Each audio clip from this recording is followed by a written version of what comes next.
자녀들을 키우다가 보면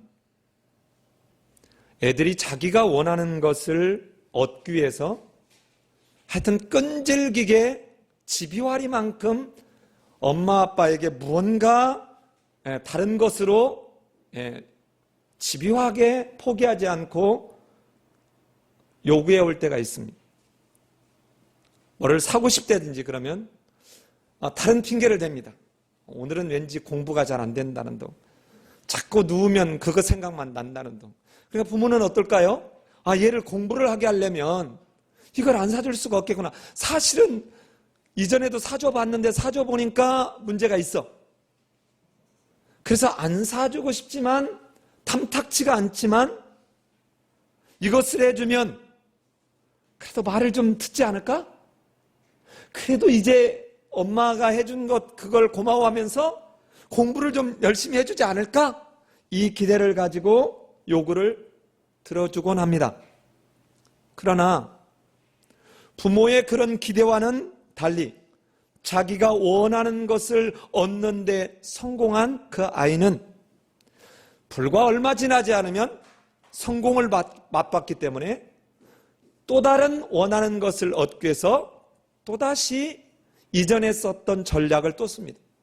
그런데 이전에는 엄마가 쉽게 들어줬다면 이번에는 그것보다 좀 더 센 싸움을 해야 될 거라는 걸 애가 먼저 알아요. 이런 경우가 왕왕 있습니다. 여러분 직장 생활에서도 이런 경우를 우리는 종종 경험합니다. 도무지 이해할 수 없습니다. 저 사람이 왜 내게 이유 없이 저렇게 나를 힘들게 하고 이유 없이 뭐라고 하거나 못마땅해 하는 것일까? 처음에 이해가 잘 안 될 때가 있습니다. 그래서 뭔가 관계를 개선해 보려고 커피라도 타다 주고 밥이라도 한번 사주면 이 사람은 이제 이 관계 개선을 하려고 하는 사람의 의도와는 다르게 여러분 또 다른 무언가를 요구하기 시작합니다. 왜 그런가요? 왜 이렇게 계속 힘들게 하거나 못마땅하게 여기나요? 여러분 이 현상이 아닙니다. 그 안에 그가 담고 있는 다른 의도가 있습니다. 아이도 겉으로 드러냈던 그 말과 달리 안에 내가 갖고자 하는 그걸 엄마가 사주기를 원하는 의도가 전제되어 있어서 하기 때문에 그렇습니다. 직장도 똑같습니다. 친구 관계도 똑같습니다. 오늘 이야기가 바로 이와 유사한 이야기입니다. 자, 왜 오늘 본문을 다 읽었느냐 하면 본문을 다 읽으면 별로 어려울 것 같지 않은 내용으로 보여집니다. 이제 사도 바울이 그 어려운 과정을 겪고 또 주변에서 그렇게 가지 말라, 예루살렘으로 올라가지 마라, 올라가면 당신은 정말 힘든 일을, 환난과 결박이 기다리고 있을 거다 라고 그들 또한 성령에 감동된 자들로 성령의 역사라고 얘기하면서 다 얘기를 했습니다. 근데 사도 바울은 올라왔어요. 여러분 그런데 처음에 딱 와서는 어땠나요? 자, 오자마자 형제들이 기꺼이 환영을 해줬고 그리고는 이제 예루살렘 교회의 지도자였던 야고보를 비롯한 장로들에게 나아가서 그동안에 있었던 일을 얘기했습니다. 예, 여기까지는 좋았어요. 여기까지는 좋았습니다.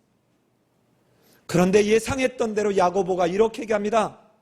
야, 이 성에는 율법에 열심히 있는 사람이 수만 명이 있다. 여러분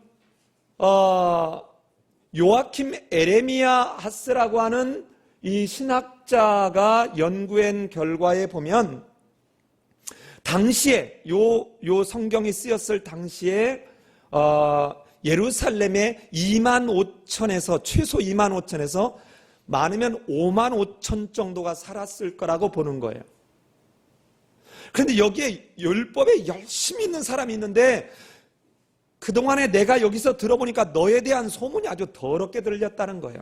어떻게요? 모세를 배반하고 할례를 받지 말라고, 자녀들에게 할례를 받게 하지 말라고 네가 가르쳤다 그러고, 또한 관습들을 지키지 말라고 가르친다라고 너에 대한 그 소문이 아주 안 좋게 나왔다는 거예요.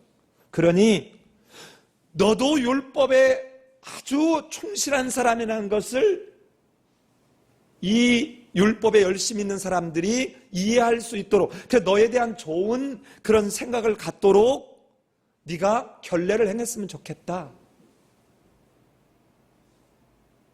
여러분, 야고보도 사도 바울이 회심하기 전에 그리스도를 믿는 사람들을 얼마나 박해하고 힘들게 하는지 잘 알았던 지도자입니다.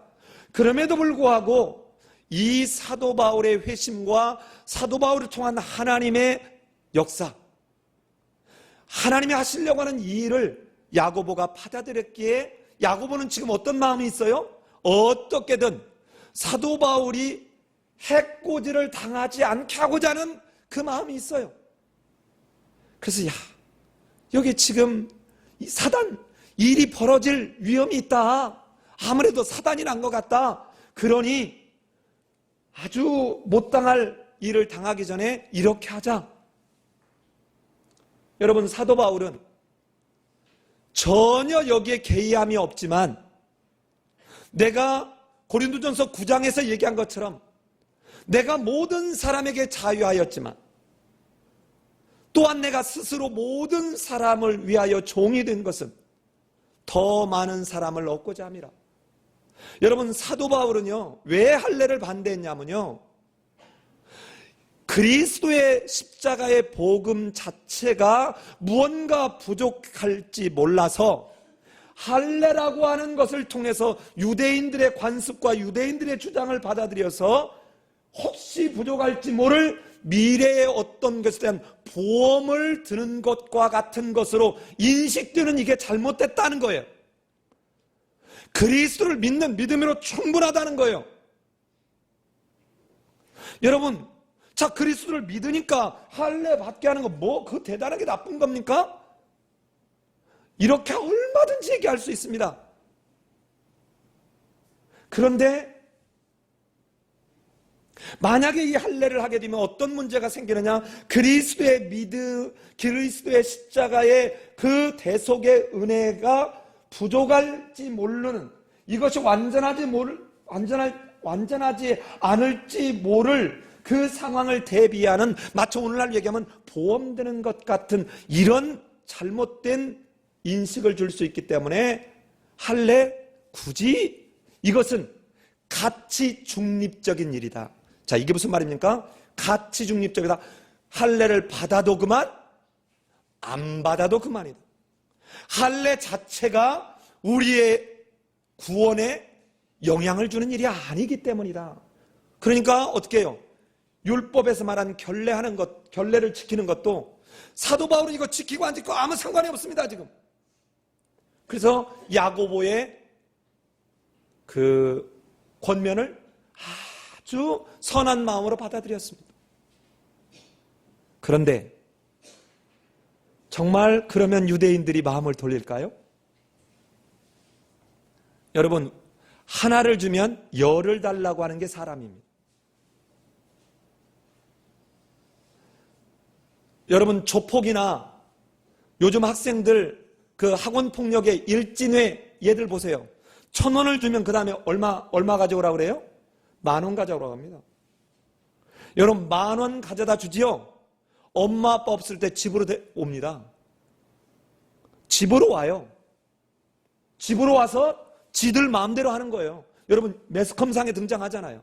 하나를 주면 여러분 그 다음에 열을 요구하는 게 이 죄성을 갖고 있는 인간의 속성이에요. 이게 죄의 가속성의 원리입니다. 오늘 이야기가 이 이야기예요. 자, 사도 바울이 성전에서 오순절을 마치고 나오는 걸 보고 난 뒤에 유대인들은 어떻게 합니까? 요 야고보가 생각했던 그것 위에 하나를 덧붙입니다.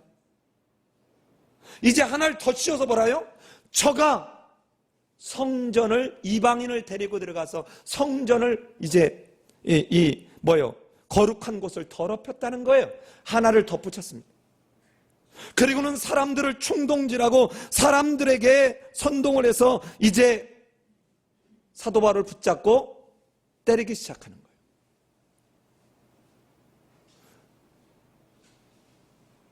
여러분, 이 말을 듣고 이게 성에 소동이 일어났다는 이야기를 듣고 천부장이 사람들을 데리고 와서 이 사도 바울이 맡고 있는 상황을 그 사람들과 이렇게 분리시켜서 가까스로 생명을 구하는 거예요. 그 대신 어떻게 됩니까? 결박해라. 자, 앞에서 말했던 내용 다 그대로 되었습니다. 아마 오늘날 이쯤 되었으면 뭐라 할까요? 그봐, 내가 예루살렘으로 가지 말라 그랬잖아. 아마 다 이러고 저 고집 부리는 아마 다 그 사도 바울 속해 있는 사람, 그 동료들이 다 비난하고 책망했을 거예요. 오늘날 같았으면. 그런데 오늘 성경 본문에는 어디에도 그 말이 없습니다. 어디에도 그 말이 없어요. 여러분, 그대로 성취되었습니다. 얼마나 있는 사람들이 때렸는지 층계로 올라가는데요, 사도 바울이 지걸음으로 갈지를 못해요. 군인들이 들고 갑니다. 들고 가. 자, 보십시오. 오늘 이야기가 이 이야기하는 거예요. 이제 다음 주에 사도 바울이 이제 이런 속에서 유대인들에게 자기가 어떻게 이렇게 됐는지를 설명하는 이야기가 22장, 23장까지 이어지는 거예요. 자, 이건 다음 주에 보기로 하고요. 자, 오늘 이야기가 왜 한 번 설교를 할 만큼 중요할까를 한번 생각해 보려고 합니다. 자, 먼저는 우리가 이 사도 바울과 요 야고보 일행들을 보면서 우리의 삶과 우리의 믿음을 한번 돌아봤으면 좋겠습니다. 우리 19절 같이 한번 읽어보실까요? 19절 같이 읽습니다. 시작.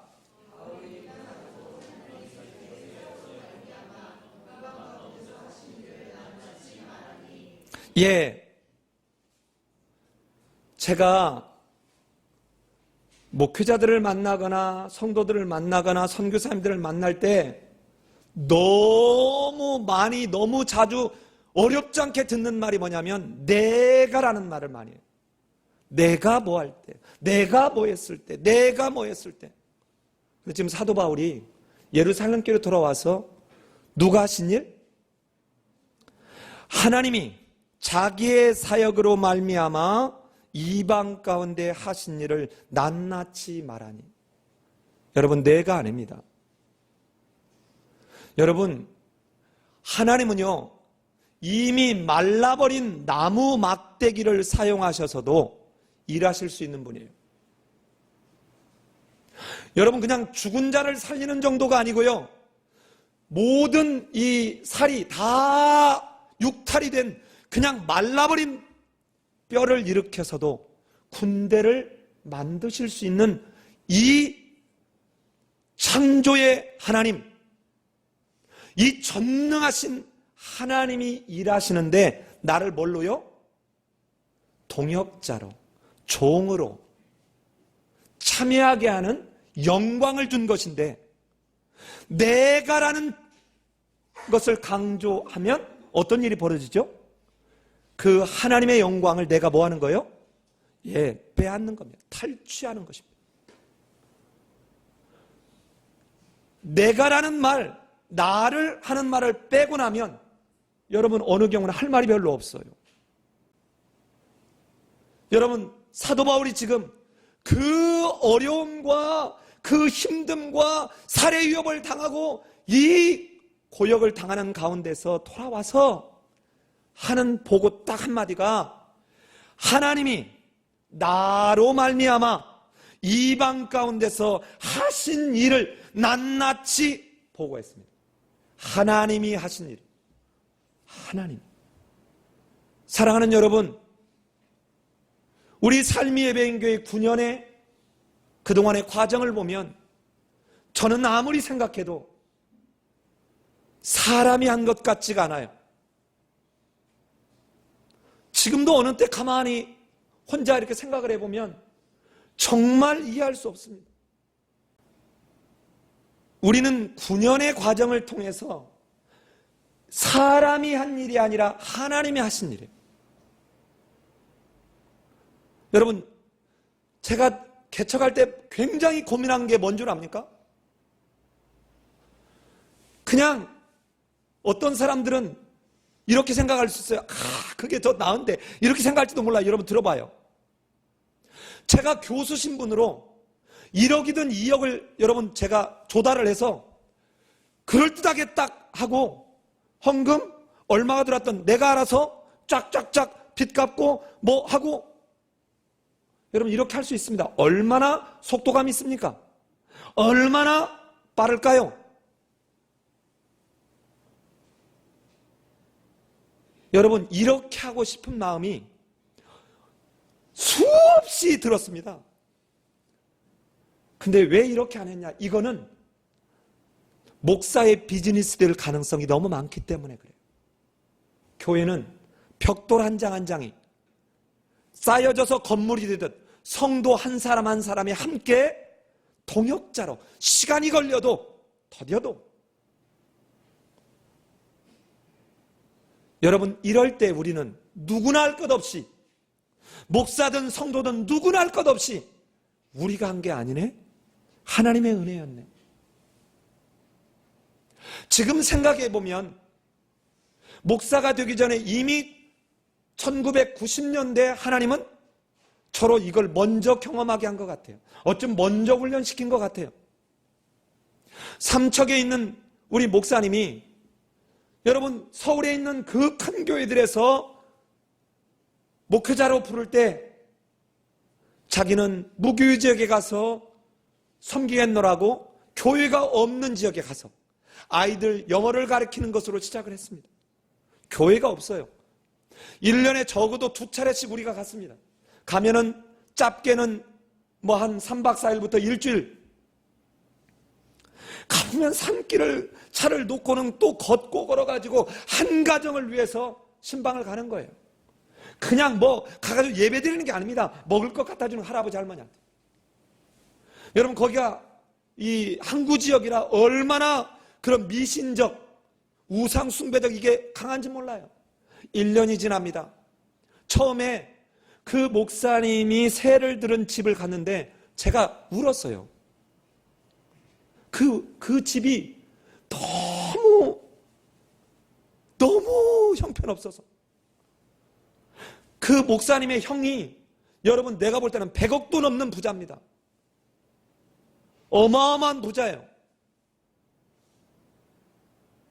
아니 충분히 그렇게 안 살 수 있는데 여러분 그렇게 1년 2년을 하니까 마을유관에서 그 마을 이장이 애들 마을유관에서 가르치세요라고 자리를 준 거예요. 예배 여기서 드리세요 하고 예배 장소를 주기 시작한 거예요. 여러분 그러다가 어느 날 그 당시 돈으로 1억 8천을 누가 헌금을 해서 교회 건물을 지어주겠답니다. 여러분 이럴 때 우리는 뭐라고 해야죠? 할렐루야. 여러분 그런데 그때 목사님이 저한테 이렇게 전화해 왔어요. 마음만 받겠습니다.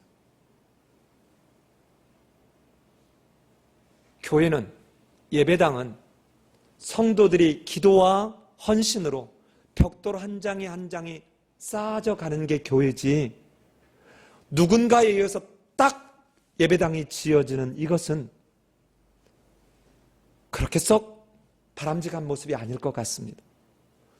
저한테 정리 다 해놓고 전화를 한 거예요. 그 내가 아이고 목사님 저보다 3살이 윗니다 사실은. 근데 친구처럼 지내죠. 아니 철이 없어도 목사님 이렇게 없어요? 아니 그 돈이 아니 1억 8천을 왜?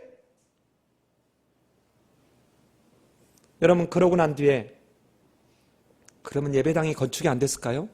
진짜 사람들이 헌신하고 모으고 모아서 예배당이 지어질 때 그 목사님이 얼마나 신이 났는지 저한테 전화를 해온 거예요. 그래서 둘이 여기는 무슨 기능이 들어가야지 하고 저하고 둘이 설계한 거예요.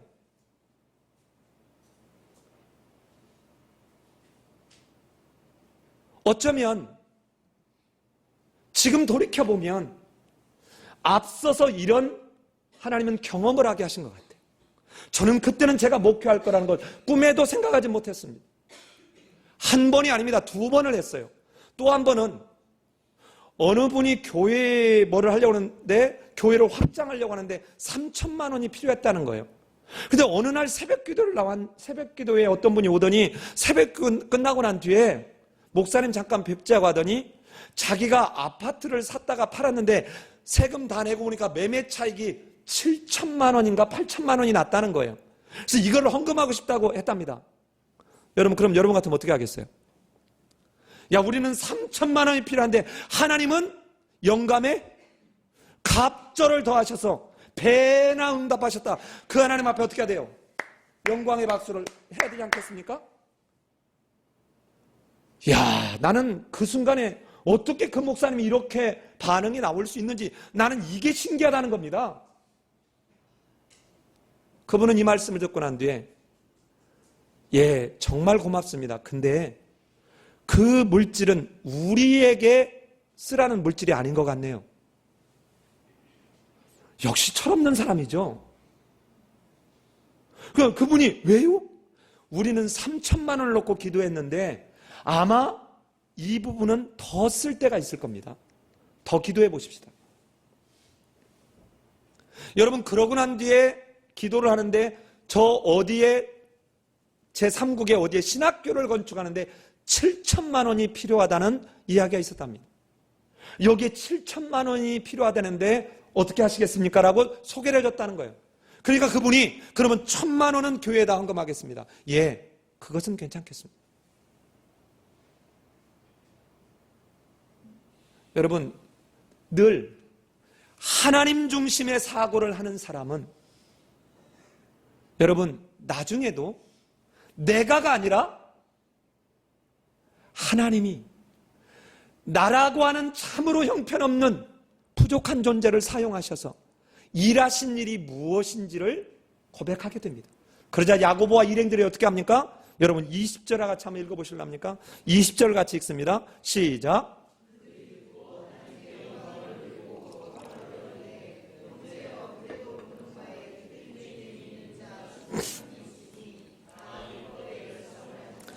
예, 그들이 듣고 다 하나님께 뭐를 돌려요? 영광을 돌려요. 만약에 이때 내가요 했으면 어떻게 될까요? 이야, 선교사님 대단하시네요. 이야, 목사님 대단하시네요. 우와, 여기서 다 끝났을 거예요. 그리고는 거기다 고춧가루 양념 치듯이 하나님이 참 은혜 주셨네요 하고 옆에다 하나 딱 깨소금 뿌리는 정도로 끝났을 거예요. 사랑하는 여러분, 여러분 때문에 어떤 사람이 여러분 절망의 자리에서 소망을 얻을 수도 있습니다. 어떤 사람이요 정말 심각한 죄를 지는 그 상황에서 여러분 딛고 나올 수도 있어요. 여러분, 그런데 잊지 마십시오. 여러분 앞서 하나님이 그 사람을 살리시려고 구원하려고 먼저 계획하셨고 여러분을 하나님의 심부름꾼으로 하나님의 동역자로 사용한 것입니다. 여러분이 아니었더라도 내가 아니었더라 하도 하나님은 다른 사람을 통해서 이 일을 행하셨을 거예요. 그런데 그때 나를 사용하신 것이 감사고 감격 아닙니까? 거기서 멈춰야 돼요. 거기서 멈춰야 돼요.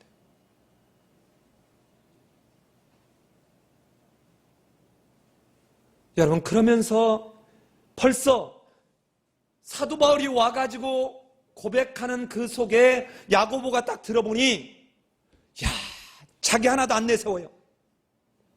자기의 의도 하나도 얘기하지 않습니다. 그러자 이 사도 바울의 이런 그 신실한 모습에 사도 바울이 해코지를 당하면 안 되겠다는 겁니다. 그래서 결례를 행하라고 지금 얘기하는 거예요. 사도 바울은 그것을 그대로 다 이제 수용했습니다. 자, 그런데 여기서 야고보가 등장할 때 이 야고보를 잠깐 봐야 되겠습니다. 여러분, 사도행전에서요, 여기서 야고보가 등장하고 다시는 등장하지 않습니다. 성경에서 야고보라고 하는 사람은 한 세 경우가 등장합니다. 첫 번째는 세베대의 아들 야고보가 있고, 두 번째는 알페오의 아들 야고보가 있습니다. 그리고 또 하나는 마가복음 6장 13절, 마태복음 13장 55절에서 말하고 있는 주의 형제 야고보입니다. 성경을 이렇게 살펴보면 예수님이 성령으로 동정녀 마리아에게서 태어나고 난 뒤에 그 형제가 이어서 넷 정도가 더 적어도 있었을 거라고 보이는데, 그 중에 첫 번째 아우가 바로 야고보입니다. 그 밑에가 요셉, 시몬, 유다라고 하는 형제들이 이어지고 있는 것이죠. 자, 그런데 이 야고보는 다른 형제들과 함께 예수님이 살아계셨을 때 사역할 때는 예수님이 메시아인 것을, 그리스도인 걸 전혀 인정하지 않았습니다. 오히려 저 귀신 들렸다라고 생각했습니다. 교회 사가인, 교회 역사가인 헤게시푸스라고 하는 사람의 전하는 바에 의하면 이 야고보는요, 바로 예수님의 맏아우지요. 이 야고보는 모태에 있을 때부터 성별되어, 즉 나시린처럼 성별되어서 포도주나 독주, 생축의 고기를 먹지 않았고, 머리에 삭도도 되지 않았고, 기름을 붓지 않고, 목욕도 하지 않고, 항상 성전에 들어가 엎드려 경배함으로 그의 다리는 낙타 다리처럼 되었다라고 합니다. 자, 얼마나 유대교적 전통과 습관에 철저하게 무장되어 있고 생활화되어 있는 사람인지 아시겠죠? 여러분, 생전에는 그 예수 그리스도를 믿지 않았기 때문에 그 자기가 쓴 야고보서는 야고보 사도가 아닙니다. 이 주의 형제 야고보가 썼는데, 이때 자기를 주의 형제 야고보라고 하지 않고 자기가 진짜 회심한 존재임을 암시하고 나타내는 의미로 주 예수 그리스도의 종이라고 야고보서 1장 1절에서 쓰고 있어요. 자, 여기에 보면 예수 그리스도가 사역할 때는 받아들이지 않았지만 고린도전서 15장 7절에 보면 부활하신 예수님이 만나줬던 사람 중에 하나가 바로 게바와 야고보에게 보였다라고 얘기하고 있습니다. 그리고는 평상시에도 이처럼 무언가 다른 신실한 모습과 삶이 있었기에 이미 예루살렘 교회가 형성되기 이전부터 야고보에 대한 유대인들 속에서 존경은 대단했던 것으로 보여집니다. 그래서 야고보를 뭐라고 유대인들은 불렀냐? 의인 야고보라고 불렀습니다. 그런가 하면 갈라디아서 2장 9절에 가면 이 야고보를 뭐라고 하느냐? 교회의 기둥이라고 표현하고 있습니다. 지금 교회에 이처럼 대단한 영향력을 끼치고 있는 이 야고보가 하는 이 권면을 들으면 충분히 사도 바울도 유대인들도 수용하면서 따라올 수 있는 정도의 위치에 있는 거예요. 여러분 직장에서, 여러분 동네에서, 여러분 친구들의 모임 속에서 여러분이 이게 얘기할 때 그 말을 존중하면서 따라올 수 있는, 여러분, 우리는 그런 신앙적 삶, 그들이 보고 경험할 수 있는 삶이 먼저 선행돼야 돼요.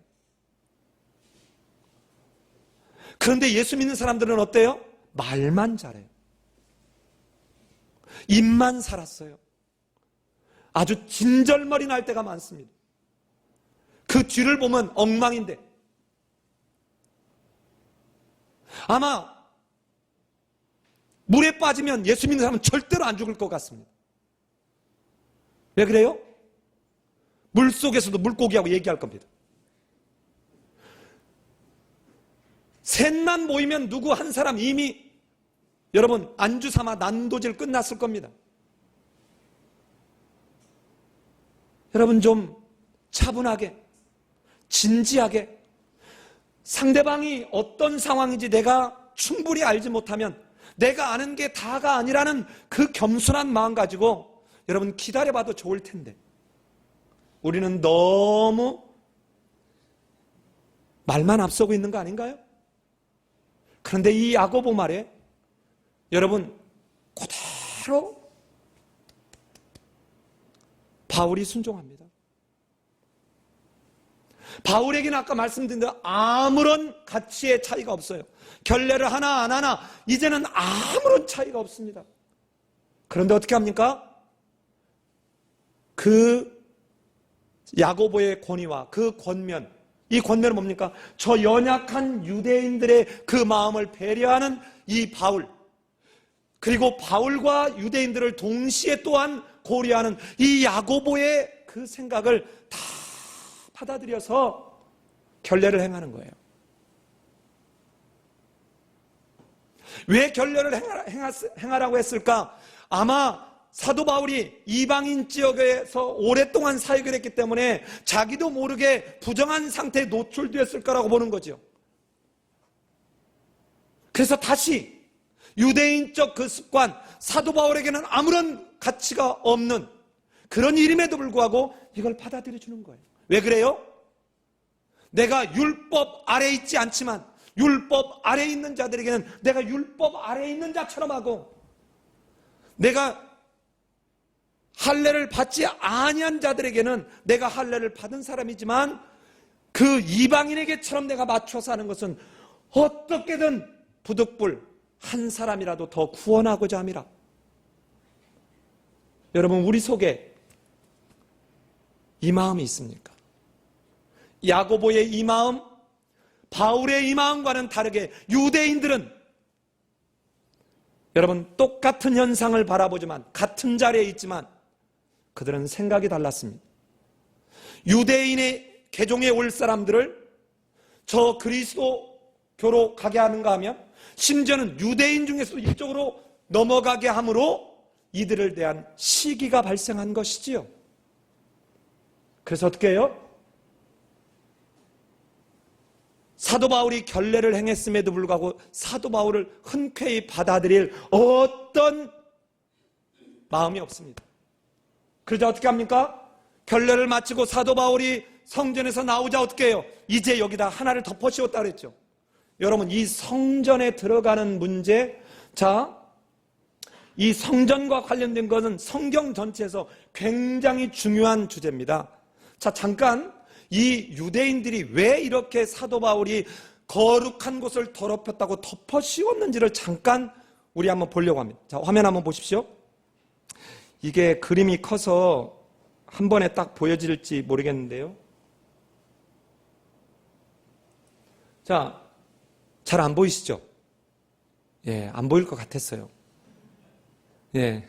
자, 그런데 어쨌든 이거 보고 제가 뒤에 좀 큰 그림으로 한번 가볼게요. 이게 전체 지금 성전 지역, 예루살렘 성전 지역에 해당하는 부분입니다. 제가 여러분 돕기위해서 보면 저 파란색으로 쳐지는 곳이 성전으로 들어가는 문이에요. 양쪽에 두 개가 있죠. 그래서 올라가면, 자 보시면 저희가 이방인의 뜰이에요. 이방인은 저기까지만 들어갈 수 있어요. 저기까지만. 자, 여기에 보면 이렇게 지금 쳐 있는 이곳은 이방인은 절대로 들어갈 수 없습니다. 여러분 들어가면 어떻게 되나? 처형당합니다. 이 처형당하는 경고문이 붙어 있었던 이 자료가 발굴됐어요. 자, 보십시오. 그 다음에 여인들이 들어갈 수 있는 뜰이 따로 있어요. 자, 저기까지만. 자, 성전은 여기만이 성전인데 여기만이 더 작은 위는 성소와 지성소가 있는, 거기는 저 성전 뜰이 있는 데가 저기인데 저기까지만 여인은 들어갑니다. 그 다음에는 어디입니까? 저기가 이스라엘의 뜰이에요. 자, 남자들은 저기까지 들어갑니다. 자, 저기까지는 어디냐? 성소와 이 성소 나는데, 저기는 뭐냐면 제사를 드리려고 하는 사람이 제사장에게 가서 짐승을 주는 여기까지 들어갈 수 있어요. 그러면 제사장들은 어디를 들어가느냐? 제사장은 그 안에까지 들어가는 거예요. 대제사장은 지성소까지 들어가는 거죠. 자, 그런데 드로비모를 데리고, 이방인 헬라 사람 드로비모를 데리고 어디를 들어왔다고요? 성전에 들어왔다. 지금 정확히 들어왔어요? 그렇다고 생각하는 거예요? 그렇다고 생각하는 거예요. 여러분, 그리고 난 뒤에 거룩한 곳을 더럽혔다는 죄목을 뒤집어 씌워서 사도 바울을 죽이려고 하는 겁니다. 사람들을 선동하는 거예요. 여러분, 순식간입니다.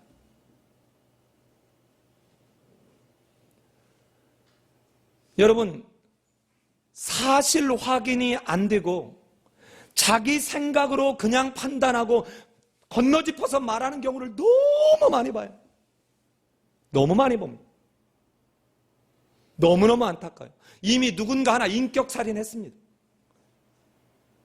이들은 이미 마음속에 사도 바울을 용서할 수가 없어요. 사도 바울이 미워요. 사도 바울을 죽이고 싶어요. 그러니까 어떻게 합니까? 확인도 안 되는데 어디 밖에서 사도 바울이 드로비모하고 함께 있는 걸 보고, 아하, 함께 있는 거 보니까 성전에도 같이 들어갔구나 라고 결론 내는 거예요. 얼마나 무섭습니까? 여러분, 그 당시에 유대인의 법으로 보면 사도 바울은 죽어 마땅합니다. 사형이에요. 사형이에요. 그런데 사실에 근거한 게 아닌 거죠. 자, 그런데 여러분 궁금하지 않았습니까? 갑자기 소동이 일자 갑자기 천부장이 어떻게 나타났냐, 그렇게 쉽게? 여러분, 바로 저 성전 북서쪽에 뭐가 있어요? 안토니아 요새가 있어요. 저기에 로마의 군대가 주둔하고 있습니다. 그러니까 뭐예요? 옆집이야, 옆집. 그러니까 왜 이렇게 시끄러워? 여러분, 만약에 보세요. 저때 성전의 요새가 저기에 없었으면 사도 바울은 어떻게 됐어요? 죽었어요. 죽었습니다. 천부장이 군대를 데리고 와서 막는 바람에 여러분, 사도 바울 목숨 건진 거예요. 사랑하는 여러분, 충분히 지금 상황은 사도 바울이 만약에 드로비모를 데리고 성전을 들어갔다면 유대인의 법으로는 사도 바울은 처형당함이 마땅합니다. 마땅해요. 자, 그런데 실제로 사도 바울은 드로비모를 데리고 성전에 들어간 게 아닌 거예요. 자, 왜 제가 오늘 설교 제목이 야고보와 유대인들의 동상이몽이라고 했을까요? 여러분, 내가 누군가하고 얘기를 할 때, 내가 무슨 일을 할 때 내 마음에 진짜 의도가 뭡니까? 여러분, 이것에 따라서 나는 말을 만들어냅니다. 이것에 따라서 나는 행동을 해가요. 여러분, 너희가 무슨 무익한 말을 하든지 그 무익한 말 한 것을 너희는 반드시 신문받을 거랍니다. 여러분, 밖으로 나오는 게 여러분 더러운 거지 안으로 들어가는 게 더러운 게 아니에요. 보세요. 음식을 뭐를 먹을까 음식 규정을 준수하면서 하는 것은 되게 철저하게 여겼던 유대인들이 지금 자기들의 그 시기와 질투 속에 있었던 숨겨진 의도 속에서 나오는 누군가를 죽이려고 하는 것에 대해서는 전혀 심각하게 생각하지 않는다는 거예요. 자, 여기서 우리는 한 가지를 같이 고민해 봤으면 좋겠습니다. 여러분, 야고보의 선한 의도와는 다르게 하나를 얻으면 열을 달라고 하는 유대인들의 모습 보십시오. 자, 이렇게 나도 율법을 지킨다 해서 결례를 행해 봤습니다. 그러면 우리가 오해했네. 사도 바울 미안해. 여러분, 이렇게 나올 것 같죠? 아니요. 이미 그 마음 저변에 사도 바울에 대한 적대감을 가지고 있던 이들은 수단과 방법을 가리지 않는 겁니다. 어떻게든 죽이려고 해요. 자, 볼까요? 이거는요, 비단 여기서만 있는 게 아니에요. 여러분, 이미 잠깐 구약 역사를 가보면요, 열왕기상 15장에 가면 남유다 아사 왕이 북왕국의 바사라고 하는 왕이 공격해오자 어떻게 하느냐? 아람의 베나닷 1세에게 여러분 왕궁 곡간과 성전에 있는 모든 금을 갖다 보화를 다 갖다 바치고 난 뒤에 조공 주고 뭐합니까? 우리 도와달라고 하는 거예요. 여러분, 이유가 있습니다. 아사의 아버지가 아비암 내지는 아비야, 역대하에서는 아비야라고 하는데, 이 아비암하고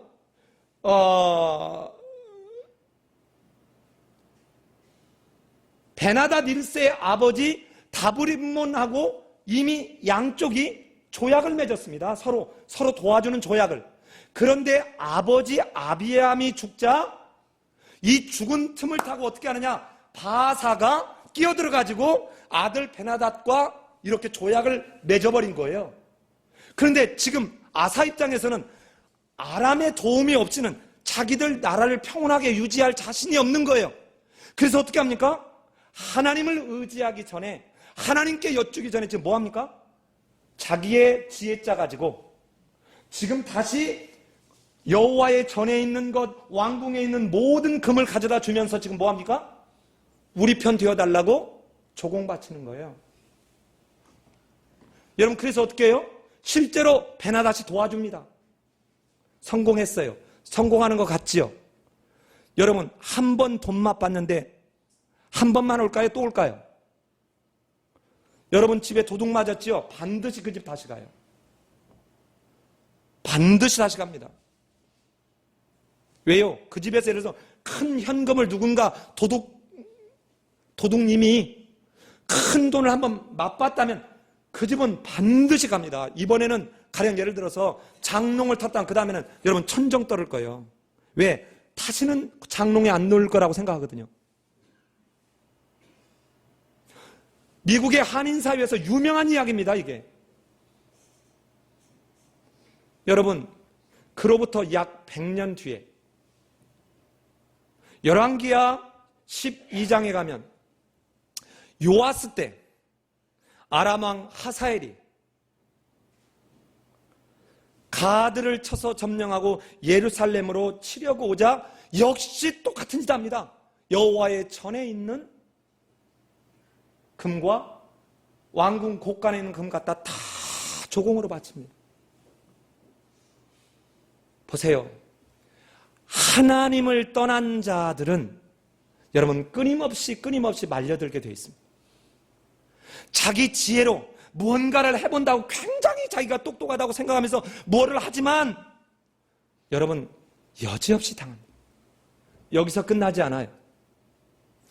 여러분 열왕기하 16장에 가면 남유다의 아하스가 아람과 북왕국 베가가 연합해가지고 와가지고 반아수르 하자 했을 때 누구의 도움을 청하죠?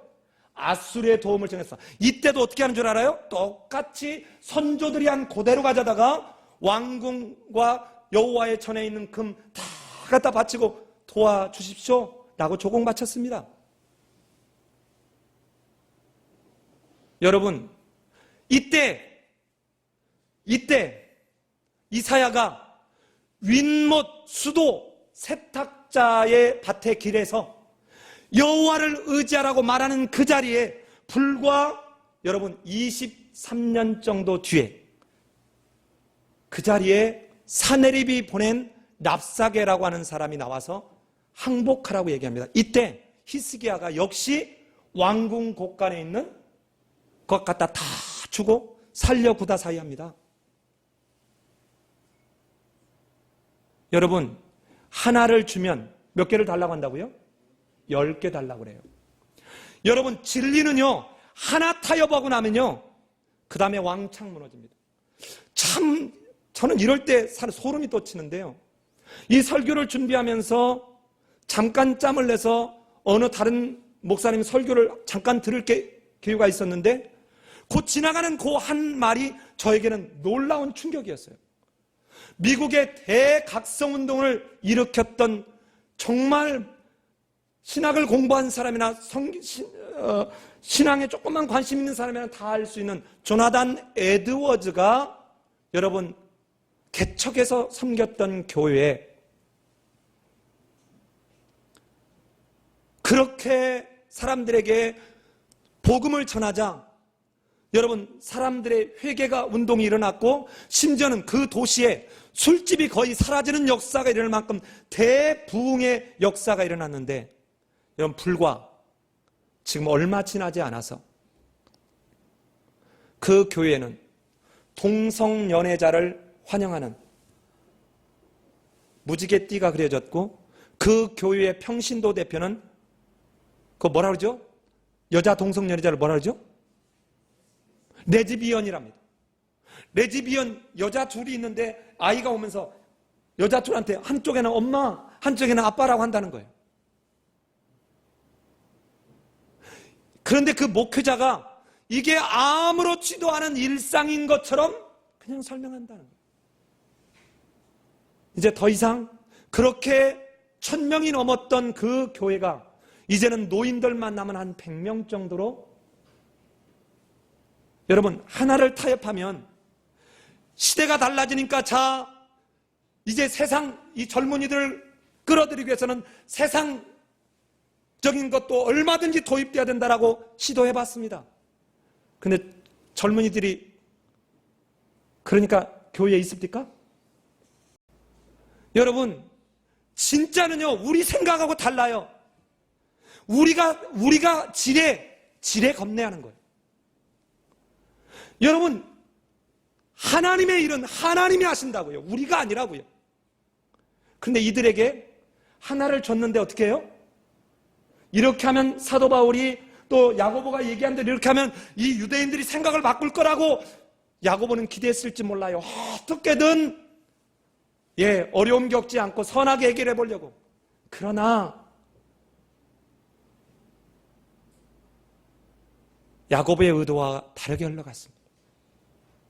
그런데 놀랍게도 천부장 때문에 사도 바울은 목숨을 부지했습니다. 사랑하면 구약 시대만 이런 게 아닙니다. 자 보세요. 그렇게 너네가 그래 우리가 하나님도 믿지만 여러분 구약 역사에서요 이스라엘 사람들은 한 번도 하나님을 버린 적이 없어요. 여러분 오해하시면 안 됩니다. 이스라엘 사람들이 여호와를 버렸다고 쓸 때 쓰는 그 단어의 가장 중요한 단어는 아자부입니다. 아자부. 수르라고 하는 동사가 아니에요. 여러분 이 아자부는 겸하여 섬긴다는 겁니다. 겸하여. 그래서 너희가 이방신을 버리고 할 때는 수르를 써요. 아니 모든 군대에서 이러진 않지만 여호수아에 가보면 여호수아 24년 가면 이게 확연히 구분돼요. 자 그럼 봐요. 우리가 여호와를 섬기면서 가나안 땅에 왔는데 가나안 사람들의 풍습도 좀 존중하지 하고 타협하기 시작하는 순간 이스라엘의 1000년의 역사는 타락해버리고 말았어요. 그러면서 오직 내세운 게 뭡니까? 우리는 성전이 있으니까 안 망해. 오늘날 얘기하면 뭐예요? 우리는 세례 받았으니까 구원받아. 이런 말도 안 되는 생각하는 겁니다. 여러분 그래? 그러면 너네가 그렇게 좋아하는 가서 마르독 성ገብ하고 바벨론으로 보냈죠. 여러분 보내가지고 돌아오는데요. 여러분 이때 수룹바벨과 여호수아 대제사장 여호수아와 및 지도자들이 돌아오는데 성전 재건에 얼마나 여러분 방해한 줄 알아요? 에스라서의 4장을 중심적으로 보면 무려 그들은 포기 안 하고 4번씩이나 끊임없이 하는데 이 여러분 반대가 몇 년 지속되는 줄 아세요? 약 116년 동안 고레스부터 시작해서 여러분 아닥사스다 갈 때까지 116년가량을 끊임없이 방해질합니다. 성전이 완공되고도 끊임없이 방해질해요. 이거 만약에 타협하고 한다고 생각해 보세요. 그런데 그들이 어떻게 해요? 너희하고는 아무 상관이 없다. 이런 지하에 끌읍니다. 여기서 끝나지 않아요. 그로부터 약 100년 뒤에 여러분 느헤미야가 옵니다. 느헤미야가. 이 느헤미야가 하려고 할 때는 산발랏과 도비아라고 하는 이 사람들이 또 방해를 해요. 여러분 처음에는 어떻게 한 줄 아세요? 아주 우리랑 함께 하자고 아주 따뜻하게 다가옵니다. 제가 성경 강좌회 때 하려고 이거 설교하면서 파워포인트로 다 만들어 봤어요. 여러분 집요합니다. 편지를 4번 보내요. 우리랑 얘기합시다. 우리가 도와줄게요.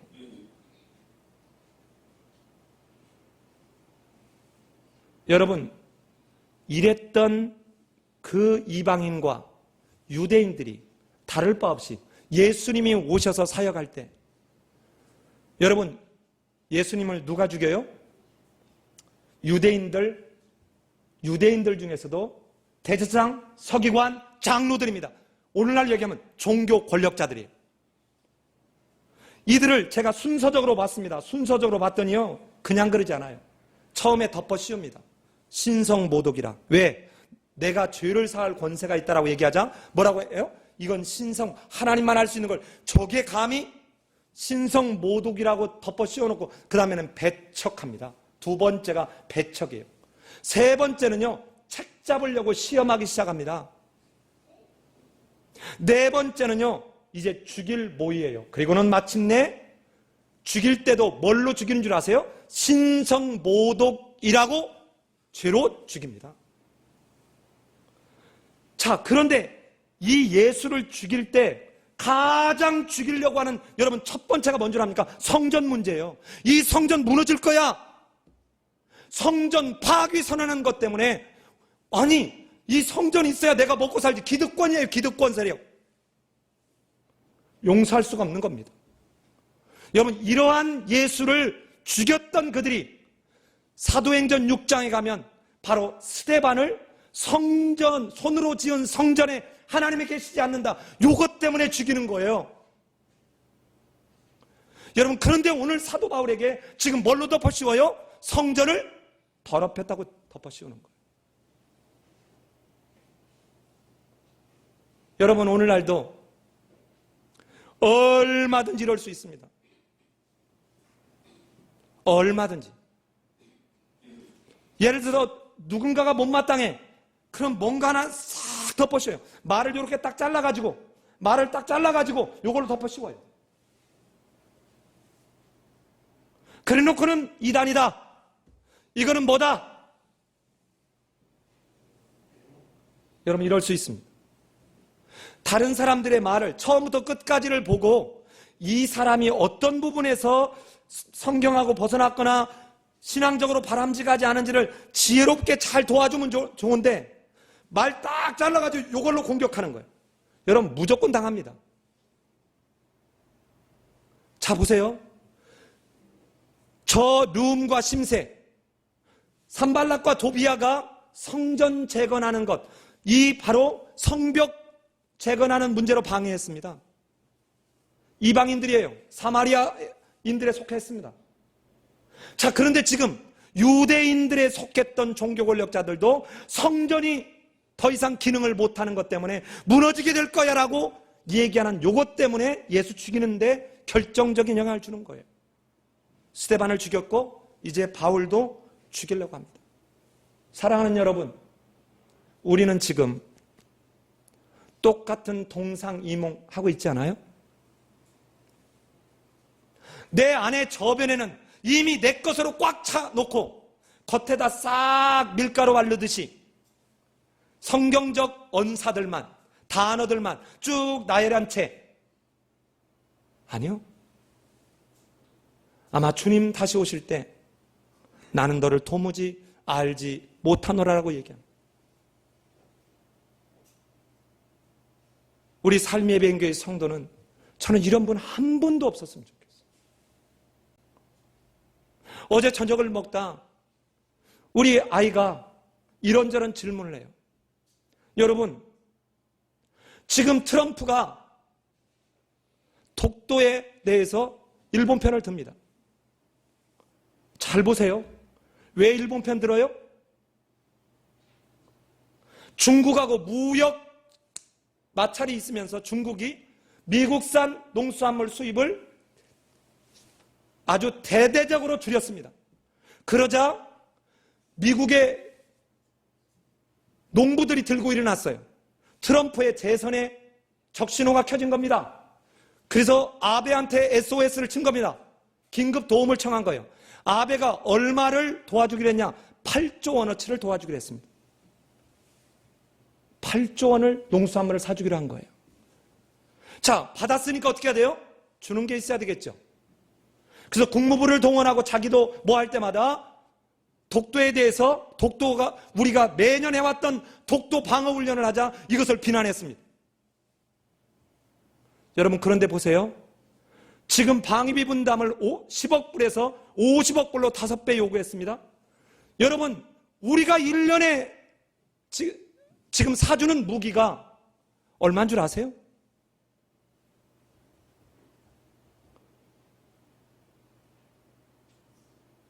여러분, 이게 현대판 조공입니다. 이게 현대판 조공이에요. 그런데 영변을, 핵시설을 외과적 수술을 하듯 미국한테 가서 우리나라 국회의원들이 저들을 공격해달라고 요구합니다. 그런데 그 중에 예수 믿는다고 하는 사람들이 있단 말입니다. 아사와 아하스와 요아스와 히스기야와 뭐가 다릅니까? 이번에 우리가 10억 불에서 30억 불만 준다 해도 여러분, 트럼프가 여기서 멈출 것 같아요? 사랑하는 여러분, 우리가 하나님 말씀을 한 번만 타협하고 하나님 중심이 아닌 인간 중심으로 가면 여러분 해결이 될 것 같죠? 그 다음에 더 큰 것으로 요구합니다. 전 세계에서 가장 큰 미군 기지가 한국에 있습니다.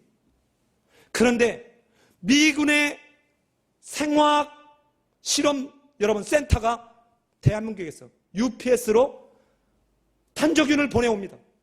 이럴 수 있는 나라가 대한민국이에요. 그런데 여러분 생각하고 있는 그 밑바탕에 있는 게 다르다고요. 겉으로 동맹, 필요할 때만 동맹, 자기들의 이익만 추구하는 동맹 아닙니다. 사랑하는 여러분, 그러기에 예수 믿는 사람들이 있는 곳에서 세상 사람들 흉내내지 말고 예루살렘에 의인 한 명이 없어가지고 망했던 것처럼 여러분 정말 근검 전략하면서 이 나라를 하나님 의지하면서 우리 자손 만들 우리 힘으로 지킬 수 있는 이 생각해야 되는데 끊임없이 미군 바짓자랑이 붙들고 늘어지려고 하는 그동안에 도대체 무엇을 했단 말입니까? 사랑하는 여러분, 우리는 개인 간의 관계에서 국가를 향해서 하는 관계에서 우리 또한 동상이몽하지 않아요? 내 아파트 값이 떨어지면 반대하고 내가 아파트가 없으면 찬성하고 이게 아닙니다. 반대해야 되죠. 내가 아파트가 있지만 이것은 잘못됐다. 이렇게 하면 안 된다. 가진 자들이 목소리를 내줘야죠. 그래야 이 나라가 가난한 사람들도 소망을 버리지 않지 않겠습니까? 야곱의 선한 의도가 그의 의도와 아무 상관없이 유대인들에게는 기회를 잡았다라고 여겨지게 만들고 말았습니다.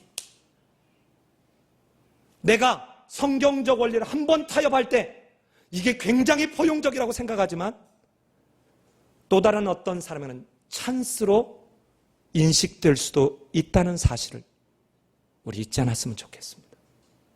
기도하겠습니다.